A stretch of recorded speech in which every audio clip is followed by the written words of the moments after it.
ಸಾಕಷ್ಟು ಮಕ್ಕಳು ಸಾಕಷ್ಟು ಮಟ್ಟಿಗೆ ಉತ್ತೀರ್ಣರಾಗಿದ್ದಾರೆ. ಇನ್ನು ಅದರ ಜೊತೆಗೆ ದಾವಣಗೆರೆಯಿಂದ ಭರತ್ ಅಂತ ಇದೀಗ ಟಾಪರ್ ಇವರು. ಆ ಭರತ್ನ ಟೀಚರ್ ಆದಂತ ಲಕ್ಷ್ಮೀ ದೇವಿ ಅವರು ಇದೀಗ ನಮ್ಮ ಜೊತೆಗೆ ದೂರವಾಣಿ ಸಂಪರ್ಕದಲ್ಲಿದ್ದಾರೆ. ಮೇಡಮ್ ನಮಸ್ತೆ.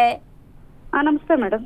ಇದೀಗ ಭರತ್ ನಿಮ್ಮ ಸ್ಟೂಡೆಂಟ್ ಒಂದು ಒಳ್ಳೆಯ ಅಂಕವನ್ನ ತೆಗೆದಿದ್ದಾರೆ. ಏನ್ ಅನಿಸ್ತಾ ಇದೆ ಮೇಡಮ್, ನೀವೊಬ್ರು ಶಿಕ್ಷಕಿಯಾಗಿ ಅವರಿಗೆ ಕೊಟ್ಟಂತ ಮಾರ್ಗದರ್ಶನ ಆಗಿರ್ಬೋದು ಎಲ್ಲದರ ಕುರಿತು? ಇಲ್ಲ, ತುಂಬಾ ಖುಷಿ ಆಗತ್ತೆ. ಭರತ್ ಒಂದು ತುಂಬಾ ಒಳ್ಳೆ ಸ್ಟೂಡೆಂಟ್. ಅವ್ರು ನಮ್ ಶಾಲೆಯಲ್ಲೇನೆ LKG ಇಂದ 10th ಸ್ಟ್ಯಾಂಡರ್ಡ್ ತನಕನೂ ನಮ್ ಶಾಲೆಯಲ್ಲೇ ಓದಿದ್ದು. ತುಂಬಾ ಡೆಡಿಕೇಟೆಡ್ ಆಗಿದ್ರು. ಮತ್ತೆ ನಾವು ಟೀಚರ್ಸ್ ಎಫರ್ಟ್ ಕೂಡ ತುಂಬಾನೇ ಇಂಪಾರ್ಟೆಂಟ್ ಆಗುತ್ತೆ ಅವನು ಅಷ್ಟು ರಿಸಲ್ಟಿಗೆ. ಇಂಡಿವಿಜುವಲ್ ಮತ್ತೆ 100% ರಿಸಲ್ಟ್ ಇದೆ ಮೇಡಮ್ ನಮ್ ಸ್ಕೂಲ್ದು. ಇದು ನಮ್ಮ 10th ಬ್ಯಾಚ್. ಎಲ್ಲಾ ಬ್ಯಾಚ್ ಅಲ್ಲೂ ಕೂಡ 100% ರಿಸಲ್ಟ್ ಇದೆ. ಮೇಡಮ್, ಇದೀಗ ಒಬ್ಬ ಸ್ಟೂಡೆಂಟ್ ಒಂದು ಒಳ್ಳೆ ರೀತಿಯಾದಂಥ ಎಜುಕೇಶನ್ ಪಡೆದುಕೊಳ್ಬೇಕು ಅಥವಾ ಒಂದು ಒಳ್ಳೆ ರೀತಿಯಾಗಿ ಅವ್ರ ಮೇಲಕ್ಕೆ ಬರಬೇಕು ಅಂತ ಅಂದ್ರೆ, ಒಂದು ಒಳ್ಳೆ ಅಂಕಗಳನ್ನ ಪಡೆದುಕೊಳ್ಬೇಕು ಅಂತ ಅಂದ್ರೆ ನಿಜಕ್ಕೂ ಶಿಕ್ಷಕರ ಒಂದು ಪ್ರಯತ್ನ ಇರುತ್ತಲ್ಲ ಆ ಸ್ಟೂಡೆಂಟ್ನ ಮೇಲೆ ಎತ್ತಬೇಕು ಅನ್ನುವಂಥದ್ದು. ಸೊ ಅದು ತುಂಬಾ ಅಭೂತಪೂರ್ವವಾಗಿರುತ್ತೆ. ಆ ವಿಚಾರದಲ್ಲಿ ಯಾವ ರೀತಿಯಾಗಿ ಶಿಕ್ಷಣವನ್ನ ಕೊಟ್ಟಿದ್ರಿ, ಅಂದ್ರೆ ಯಾವ ರೀತಿಯಾಗಿ ಅಲ್ಲಿ ಕೆಲಸ ಕಾರ್ಯಗಳಿತ್ತು, ಹೇಗೆ ಅಂತ? ನಮ್ದು ಸಿಲೆಬಸ್ ಆಲ್ಮೋಸ್ಟ್ 1-2 ಮಂತ್ಸ್ ಮುಂಚೆನೆ ಕಂಪ್ಲೀಟ್ ಆಗಿತ್ತು. ಮತ್ತೆ ಇಂಡಿವಿಜುವಲ್ ಕೇರ್ ಮಾಡ್ತಾ ಇದ್ವಿ. ಮಾರ್ನಿಂಗ್ ಈವ್ನಿಂಗ್ ಕ್ಲಾಸಸ್ ತಗೊಳ್ತಾ ಇದ್ವಿ.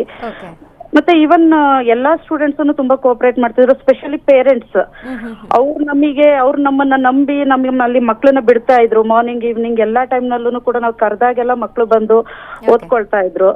ಏನೇ ಡೌಟ್ಸ್ ಇದ್ರು ಕೂಡ ಸ್ಪಾಟ್ ಅಲ್ಲಿ ಅವ್ರ ಕರೆಕ್ಷನ್ಸ್ ಆಗ್ಬಿಡ್ತಾ ಇತ್ತು. ಮತ್ತೆ ತುಂಬಾ ಪ್ರಿಪರೇಟರಿ ಎಕ್ಸಾಮ್ಸ್ ಗಳು, ಟೆಸ್ಟ್ ಗಳನ್ನೆಲ್ಲ ಕೊಡ್ತಾ ಇದ್ವಿ.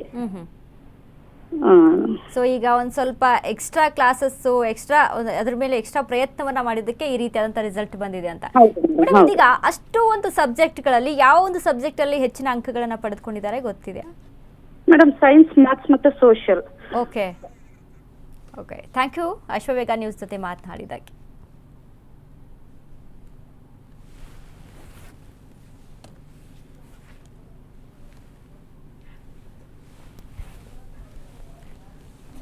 ಈ ಸತಿ ಎಸ್ ನೋಡಿ, ಶಿಕ್ಷಣ ಸಚಿವರು ಇಷ್ಟೊತ್ತು ಹೇಳ್ತಾ ಇದ್ರು ಅಂದ್ರೆ ಈ ಬಾರಿ ಎಜುಕೇಶನ್ ಸಿಸ್ಟಮ್ ಅಲ್ಲಿ ಆದಂತ ಬದಲಾವಣೆಗಳು, ಅದೇ ರೀತಿಯಾಗಿ ಸ್ಟೂಡೆಂಟ್ಸ್ಗಳು ಎಷ್ಟು ಮಟ್ಟಿಗೆ ಉತ್ತೀರ್ಣರಾಗಿದ್ದಾರೆ. 94% ಗೌರ್ಮೆಂಟ್ ಸರ್ಕಾರಿ ಶಾಲೆಯಲ್ಲಿ ಮಕ್ಕಳು ಉತ್ತೀರ್ಣರಾಗಿದ್ದಾರೆ. 94%. ಕಳೆದ ಬಾರಿ ಕಂಪೇರ್ ಮಾಡ್ಕೊಂಡು, ಕಳೆದ ಬಾರಿ 65ರಿಂದ 68 ಇದ್ದಂಥದ್ದು ಈ ಬಾರಿ 94ಕ್ಕೆ ಜಂಪ್ ಆಗಿದೆ. ಅಂದರೆ ಸರ್ಕಾರಿ ಶಾಲೆಯ ಮೇಲೆ ಒಂದಿಷ್ಟು ಒತ್ತನ್ನು ಹಾಕಿ ಶಿಕ್ಷಣಕ್ಕೆ ನಾವು ಒತ್ತನ್ನು ಕೊಟ್ಟರೆ ಮಕ್ಕಳು ಹೇಗೆಲ್ಲ ವಿದ್ಯಾಭ್ಯಾಸವನ್ನು ಕಲಿಬಹುದು ಅನ್ನೋದಕ್ಕೆ ಬೆಸ್ಟ್ ಎಕ್ಸಾಂಪಲ್.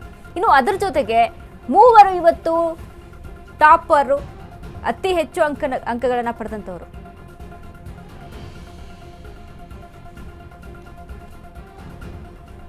ಇದೀಗ ಸ್ಕ್ರೀನ್ ಮೇಲೆ ನಾವು ತೋರಿಸ್ತಾ ಇದ್ದೀವಿ ಭರತ್, ಸ್ಟೂಡೆಂಟ್, ವಿದ್ಯಾರ್ಥಿ ಆದಂಥ ಭರತ್ SSLC ಪರೀಕ್ಷೆಯಲ್ಲಿ ಟಾಪರ್, ದಾವಣಗೆರೆಯಲ್ಲಿ ಟಾಪರ್ ಆದಂಥವ್ರು.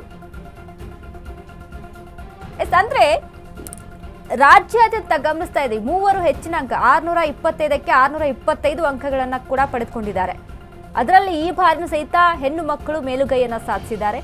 ಆದರೆ ಮಧು ಬಂಗಾರಪ್ಪ ಅವ್ರು ಹೇಳಿದ್ರು, ಗಂಡು ಮಕ್ಕಳು ಸಹಿತ ಕಳೆದ ಬಾರಿಗಿಂತ ಕಂಪೇರ್ ಮಾಡ್ಕೊಂಡು ನೋಡಿದ್ರೆ ಈ ಬಾರಿ ಹೆಚ್ಚಾಗಿ ಉತ್ತೀರ್ಣರಾಗಿದ್ದಾರೆ. ಕಳೆದ ಬಾರಿ ಅವರ ಒಂದು ಪರ್ಸೆಂಟೇಜ್ ಅನ್ನ ಕಂಪೇರ್ ಮಾಡಿದ್ರೆ ಈ ಬಾರಿ 16% ಹೆಚ್ಚಾಗಿದೆ ಅಂತ.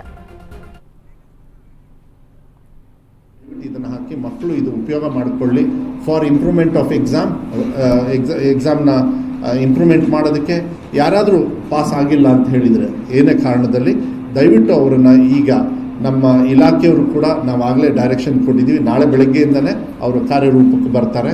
ಅವ್ರವ್ರ ಕೆಲಸನ ಮತ್ತೆ ಕಂಟಿನ್ಯೂ ಮಾಡಬೇಕು. ಈ 1 ವರ್ಷದ ಕೆಲಸವನ್ನು ಇದರೊಳಗೆ ನಾವು ಮಾಡಬೇಕು ಅಂತ ಡೈರೆಕ್ಷನ್ಸ್ ಕೊಟ್ಟಿದ್ದೀವಿ. 18ನೇ ತಾರೀಕು ಮುಂದಿನ ತಿಂಗಳು, ಅಂದರೆ ಮೇ 18ನೇ ತಾರೀಕಿಂದ ಮೇ 25ನೇ ತಾರೀಕುವರೆಗೂ 2ನೇ ಎಕ್ಸಾಮು ನಡೀತದೆ. 3ನೇ ಎಕ್ಸಾಮ್ ಇರೋದಿಲ್ಲ.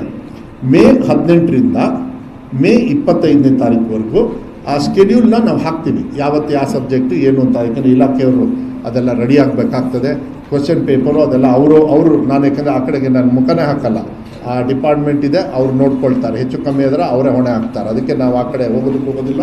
ಸೊ 18ರಿಂದ 25ನೇ ತಾರೀಕು ಮೇಗೆ 2ನೇ ಎಕ್ಸಾಮ್ ನಡೀತದೆ, 3ನೇ ಎಕ್ಸಾಮ್ ಇರೋದಿಲ್ಲ ಅನ್ನೋದನ್ನ ಈ ಸಂದರ್ಭದಲ್ಲಿ ಹೇಳಲಿಕ್ಕೆ ಇಷ್ಟಪಡ್ತೀನಿ. ಮತ್ತು ಎಲ್ಲರೂ ಕೂಡ ಟೀಚರ್ಸು ಅವ್ರವ್ರ ಶಾಲೆಯಲ್ಲಿ ಯಾರ್ಯಾರು ಪಾಸ್ ಆಗಿಲ್ಲ ಅವ್ರಿಗೆ ಹೇಳ್ಕೊಡೋದ್ರ ಜೊತೆಗೆ ಯಾರ್ಯಾರು ಜಾಸ್ತಿ ಪರ್ಸೆಂಟೇಜ್ ತೊಗೋಬೇಕು ಅಂತ ಆಸೆ ಇರ್ತದೆ ಅವರು ಕೂಡ ಇದನ್ನು ಅವಕಾಶ ತಗೊಳ್ಳಿ, ಏನೂ ತೊಂದರೆ ಇಲ್ಲ. ಈ ಸತಿ ಒಂದೇ ಒಂದು ಬದಲಾವಣೆ ಏನು ಅಂತ ಹೇಳಿದರೆ, ಯಾರು ಫೇಲ್ ಆಗಿದ್ದಾರೆ ಅವರಿಗೆ ಈ ಸತಿನೂ ಕೂಡ ಯಾವುದೇ ಫೀಸ್ ಇರೋದಿಲ್ಲ. ಯಾರು ಫೇಲ್ ಆಗಿದ್ದಾರೆ ಅವರು ಎಷ್ಟು 130 ರೂಪಾಯಿ ಎಷ್ಟದು ಕಟ್ಟೋದು? ಕಂಪ್ಲೀಟೆಡ್ ಒಂದು ಸಬ್ಜೆಕ್ಟ್ ಫೀಸ್ ಇಲ್ಲ ಸರ್, 250 ರೂಪೀಸ್. 250 ರೂಪಾಯಿ ಒಂದು ಸಬ್ಜೆಕ್ಟಿಗೆ. ಮುಂಚೆ 250 ರೂಪಾಯಿ ಒಂದು ಸಬ್ಜೆಕ್ಟಿಗಿರೋದು. ಫೇಲ್ ಆದವರಿಗೆ ಯಾವುದೇ ಕಾರಣಕ್ಕೂ ನಾವು ಈ ಸತಿನೂ ಕೂಡ ಹೋದ ಸತಿ ಥರ ಫೀಸ್ ತಗೊಳ್ಳೋದಿಲ್ಲ. ಕರೆಕ್ಟಾ? ಫೀಸ್ ತಗೊಳ್ಳೋದಿಲ್ಲ. ಯಾರು ಇಂಪ್ರೂವ್ಮೆಂಟ್ ಮಾಡ್ಕೊಳ್ತಾರೆ ಅವರು ಫೀಸ್ ಕಟ್ಟಲೇಬೇಕಾಗ್ತದೆ. ಹೆಣ್ಣುಮಕ್ಕಳಿಗೆ ಮತ್ತು SC ST ಹೇಗಿದ್ರು ಅವರಿಗೆ ರಿಲ್ಯಾಕ್ಸೇಷನ್ ಇದೆ, ಇದರಲ್ಲಿ ಏನು ಕಟ್ಟಂಗೆ ಇರೋದಿಲ್ಲ. ಕರೆಕ್ಟಾ?